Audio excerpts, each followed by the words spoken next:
Look at your cat right now. Go on. If it's sitting near you, take one good look at the way it's holding its body. Because there's a shape a cat makes with itself that people all over the world call the loaf. Paws tucked underneath, tail wrapped in close. Sitting there on the couch or the windowsill like a little warm loaf of bread fresh out of the oven. And every single person who owns a cat has looked at that shape and smiled and thought the same thing. How cozy. How content. My cat is just resting. And most of the time, they're right. But not always. Because there is another version of that exact same shape. It looks almost identical from across the room. Same tucked paws, same lowered body. And a person walks right past it a dozen times a day and never knows the difference. And in that version, the cat isn't resting at all. That cat is holding itself perfectly still because moving hurts. That cat is folded up tight around a belly that's on fire. That cat is doing the one thing cats have done for millions of years when something is deeply, seriously wrong on the inside. It's hiding. And here's the part that keeps me up at night, folks. The difference between the cozy loaf and the suffering one isn't hidden. It isn't buried in some blood test only a lab can read. It's right there on the outside, in the body, in the face, in the breathing. You can see it from your own couch, if you know what you're looking for. So don't panic. This isn't a run out the door in the middle of the night thing for most of you watching. Your cat loafing on the radiator is probably the happiest animal in the house. But there is a version of this posture that means something is wrong, and I'm going to show you exactly how to tell them apart. By the end of this, you'll never look at your cat curled up in a loaf the same way again. And that's a good thing, because the cats who get caught early are the cats who get to come home. I'm Dr. Aurelio. I've been the old-school cat vet in this town longer than I care to admit, and I've had more cats set down on my exam table in that exact folded-up shape than I could ever count. And I'll tell you the truth right now, the same truth I tell every owner who walks in. The cat is the single best animal in the whole world at hiding pain. Better than a dog, better than a horse, better than you or me. Anybody who's watched cats the way I have learns that the hard way. And there's a reason for it, and once you understand the reason, everything about this posture is going to make sense. Your cat looks at you, and deep down in the oldest part of its brain, it sees another cat. A big, clumsy, oddly hairless cat. Sure, but a cat. And out in the wild, where that brain was built, a cat that limps is a cat that gets picked off. A cat that shows a sore belly is a cat that becomes somebody's dinner. So evolution wired the house cat to do the opposite of what a person does when they hurt. We groan, we call out, we tell everyone. The cat goes quiet. The cat goes still. The cat makes itself small and tucks everything vulnerable up underneath and waits for the pain to pass, hiding it from the whole world, and that includes you. So let me give you the thing you actually came here for. The single clearest way to tell a happy loaf from a hurting one. And I'm giving it to you now, right up front, not saving it for the end, because it matters too much to make you wait. It's the eyes and the effort.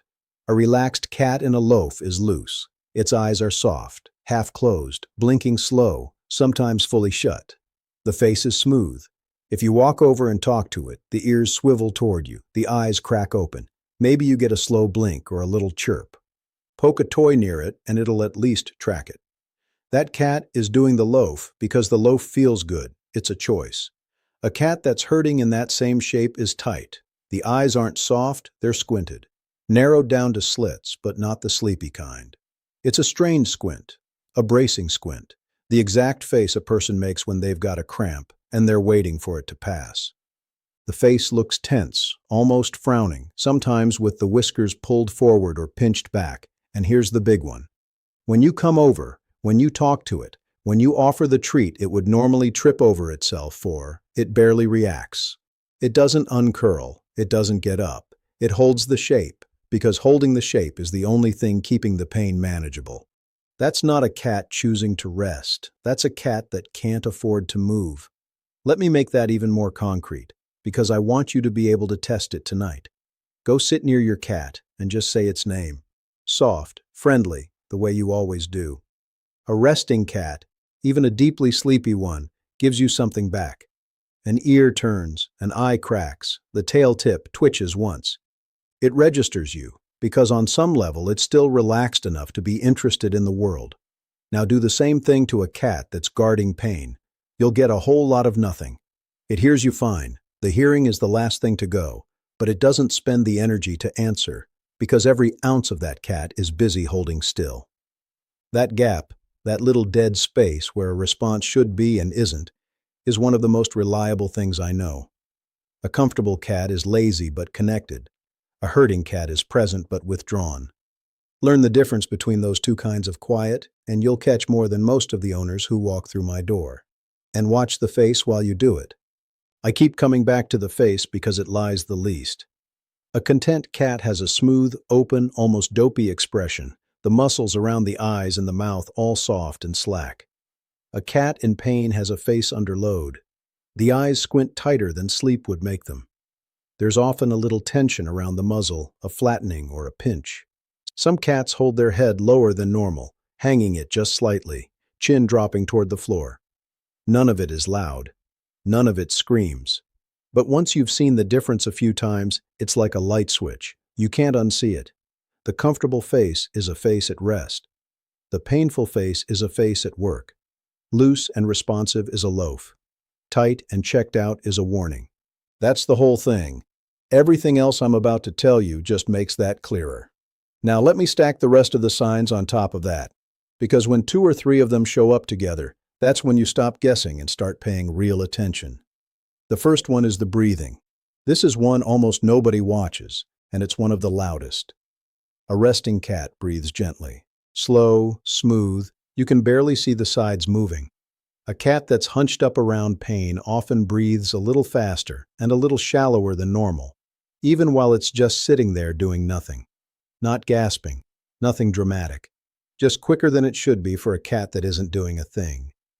Sit and watch the sides of the belly rise and fall for a full minute.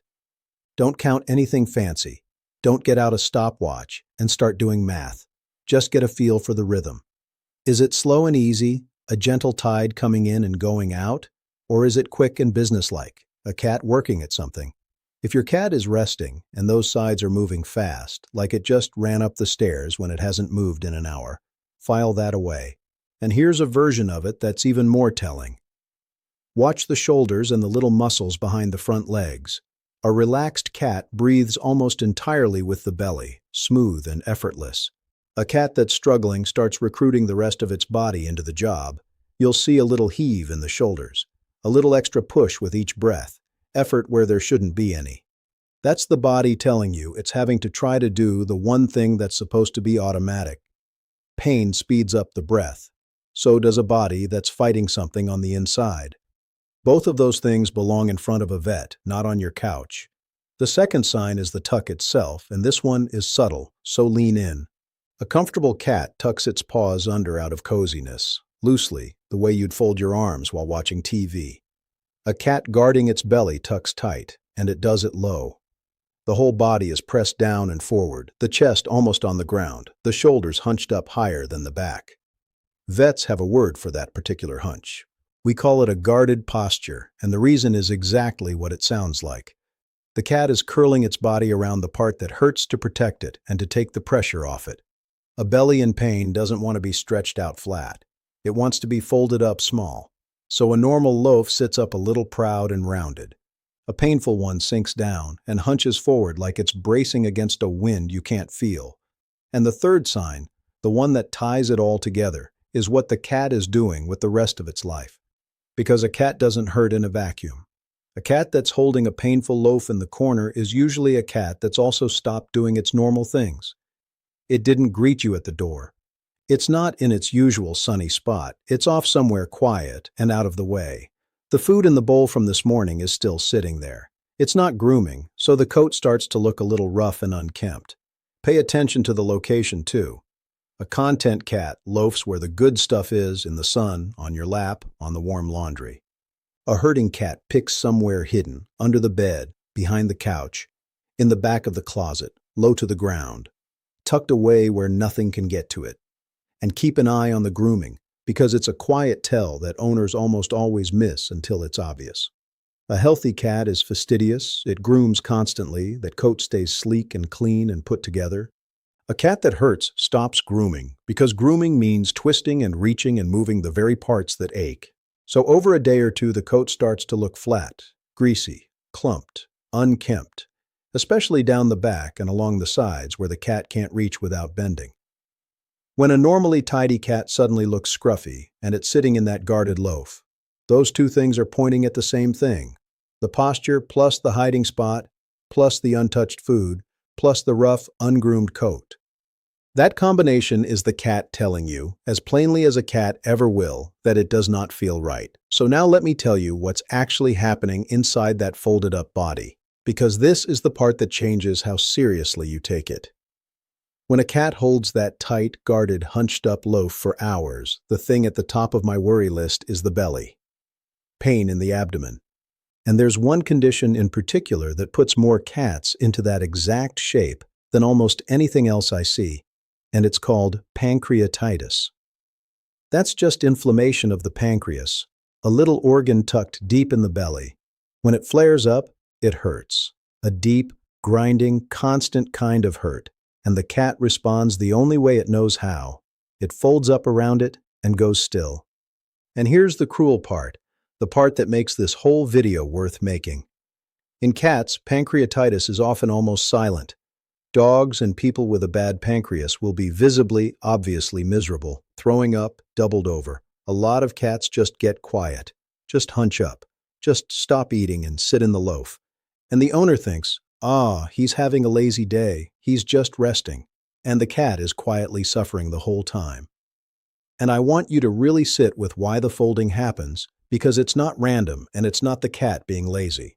When something deep in the belly is inflamed and sore, stretching it out flat pulls on it and makes it worse. Curling up small does the opposite. It takes the tension off, it supports the sore part.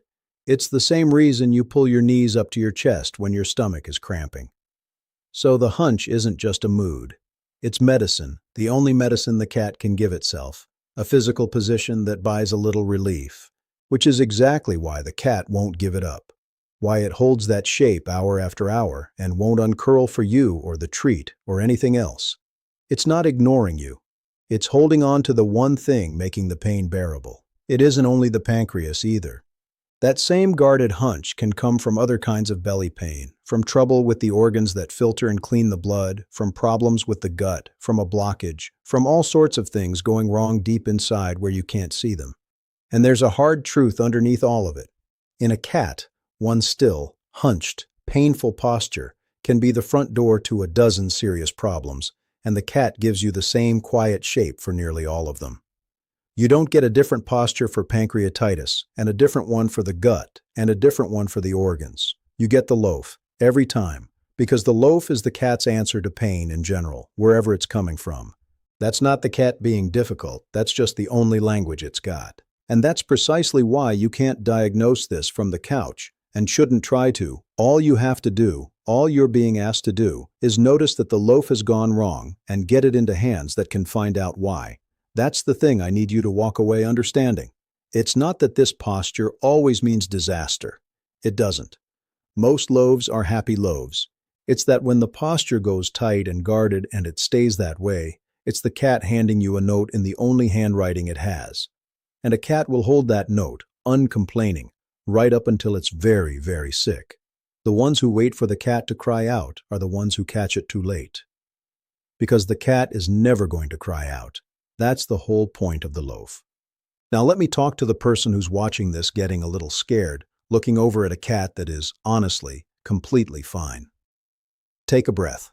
If your cat is loafing right now with soft eyes and it looked up at you when you started talking, and it's in the sunny spot, and it ate breakfast, and it's breathing slow and easy, that is a happy, healthy, cozy cat. You do not need to do anything except maybe give it a scratch behind the ears. Loafing is normal. Loafing is good. Cats have been loafing for 10,000 years. I don't want you poking a peaceful cat every 20 minutes looking for a disease that isn't there. That's not fair to either of you.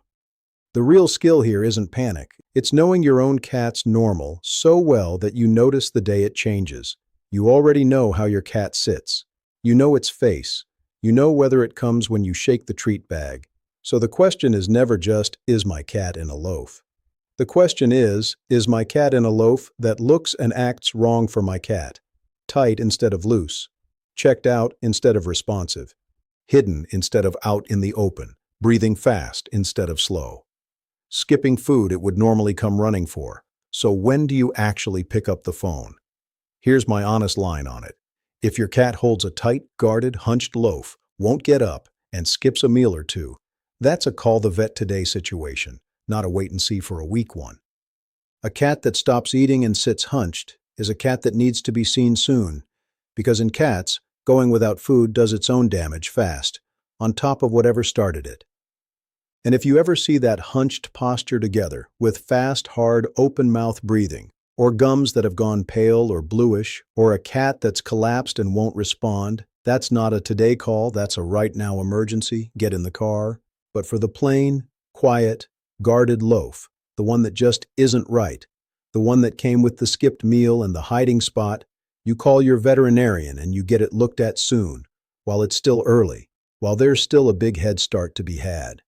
And here's the thing I have to say every single time, because it matters.